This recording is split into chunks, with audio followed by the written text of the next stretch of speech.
नमस्कार, मैं BHK news Himachal पर ज्योति। नमस्कार, BHK न्यूज़ हिमाचल के लिए मैं यादविंदर कुमार। BHK न्यूज़ हिमाचल पर विज्ञापन चलाने के लिए स्क्रीन पर चल रहे नंबर पर संपर्क करें।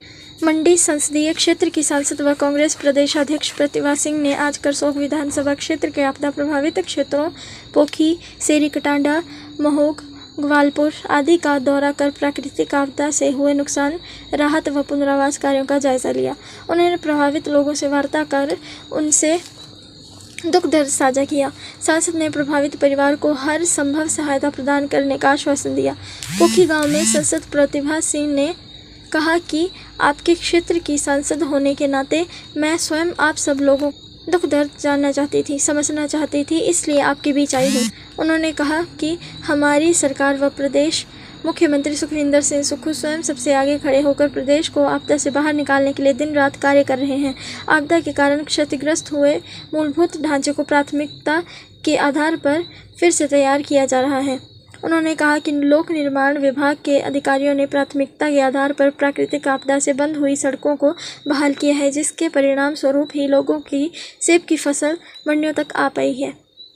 सांसद प्रतिभा सिंह ने कहा कि हिमाचल प्रदेश को अपना दूसरा घर मानने वाले देश के प्रधानमंत्री नरेंद्र मोदी ने आपदा की इस घड़ी में प्रदेश के लोगों की आर्थिक मदद करना तो दूर रहा, उन्होंने त्रासदी के इस समय में प्रदेश के आपदा प्रभावित लोगों के प्रति अपनी संवेदना तक व्यक्त नहीं की।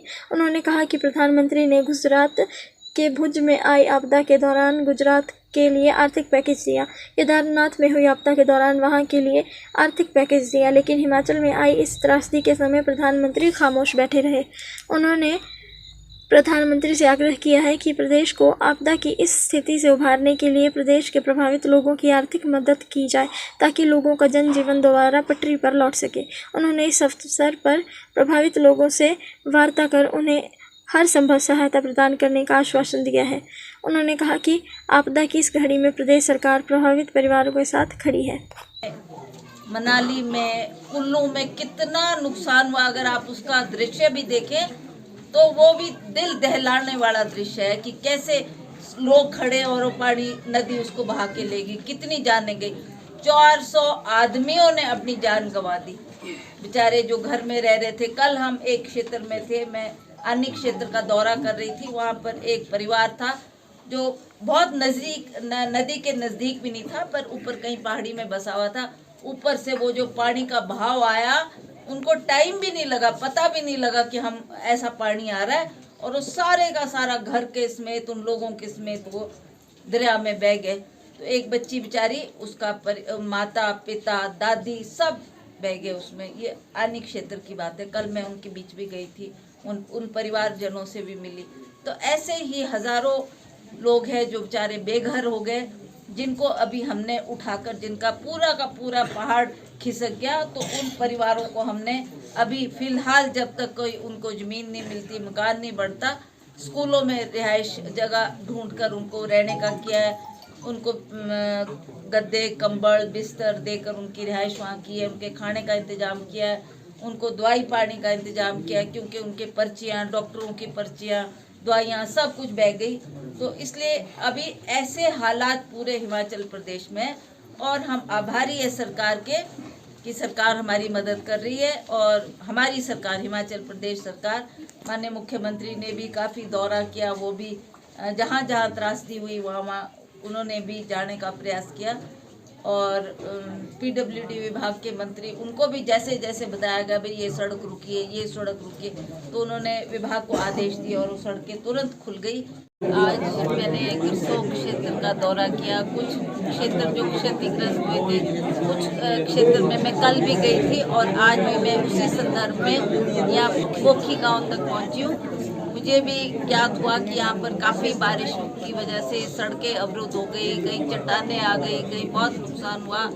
तो इसलिए हमने यहाँ का दौरा रखा कि स्वयं जाकर हम उस नुकसान का जायज़ा लेते हैं। और हमारे साथ सभी विभागों के अफसर भी आए, हमारे साथ आए हैं, और उनको भी हमने इससे अवगत करवाया। और हम, चाहे वो DC साहब है, चाहे SDM साहब है, इनके माध्यम से धनराशि विभागों को दिलाकर उस काम को जल्दी अतिशीघ्र पूरा करने का प्रयास करेंगे।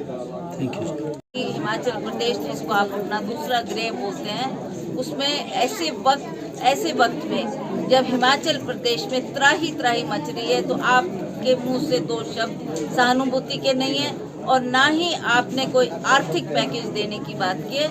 और इसीलिए मैं हर प्रेस कॉन्फ्रेंस में, हर अखबार के माध्यम से भी ये बात उन तक मैंने पहुंचाई है। पर मुझे खेद है कि आज इतने दिन हो गए प्राइम मिनिस्टर की तरफ से हमें कोई भी राहत की खबर नहीं मिली और ना ही उन्होंने ऐसी घड़ी में अपने दूसरे गृह जो हिमाचल प्रदेश को मानते हैं उसमें कोई मदद के लिए हाथ बढ़ाया है। तो इसलिए हमें दुख है कि ऐसे वक्त में जबकि हिमाचल प्रदेश में इतनी त्रासदी हुई है, जब केदारनाथ में त्रासदी हुई थी, प्रधानमंत्री ने वहाँ भी राहत दी। भुज में जहाँ भूकंप आया गुजरात में, वहाँ भी प्रधानमंत्री ने राहत दी। हमारी इतनी बड़ी त्रासदी है कि सारे हिमाचल प्रदेश को इसने हिला के रख दिया। और ऐसे वक्त में प्रधानमंत्री जी क्यों कुछ नहीं बोल रहे, क्यों कुछ राहत नहीं दे रहे, क्यों हमारी आर्थिक तौर से मदद नहीं कर रहे, ये मेरी समझ से बाहर है। मैं उनसे बार बार आग्रह कर रही हूँ कि आप हमारी मदद करें, तभी हम लोगों के कार्य अतिशीघ्र कर पाएंगे, इनको राहत दे पाएंगे। हिमाचल प्रदेश में कम से कम 400 लोगों की जानें चली गई और जो नुकसान हुआ है उसका तो अनुमान लगाना भी बहुत कठिन हो रहा है। तो मैं चाहूँगी कि अभी भी वक्त है, प्रधानमंत्री जी अगर हमारी इस बात को सुनते हैं तो अवश्य हमारी मदद करें। हम सदा उनके आभारी रहेंगे, उनका गुणगान करेंगे कि ऐसे वक्त में आपने हमारी सहायता की। धन्यवाद जी।